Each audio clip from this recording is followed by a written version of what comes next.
Hi there, I want to have a go at making a table. This kind of thing, I'm not going to build it exactly because life's too short. I've opened up Blender by default. I've just got my default cube in using 1, 3, 5 and 7 to get onto my orthographic angles. So I'm going to scale this down on the z-axis to about I'm going to duplicate this cube. So I'm going to do Shift D, return, then G, Z, so I've got this separate kind of cube underneath. So I'm going to scale this down a bit, then just by pressing S, and then I'm going to scale it up on the Z axis. I'm looking at this thing here to look which axis I want to use. Scale Z, that's fine. G, Z to move it up, and we've got kind of this bit of the table made. Alright, I'm going to duplicate this cube again, so I'm going to do Shift D, return, and press S to scale this down. Scale, because I'm going to make the legs out of this. And scale it on the Z axis. Yes. Z.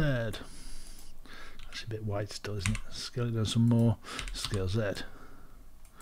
Right, because I only want to build one leg and not 4, we're going to move, let's make it a bit longer, about there.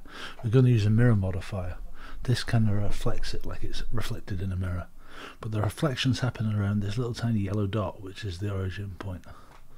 Right, so I'm going to hit tab to move my leg into object edit mode. I'm going to move it this way a bit, so I'm going to go G X to about there,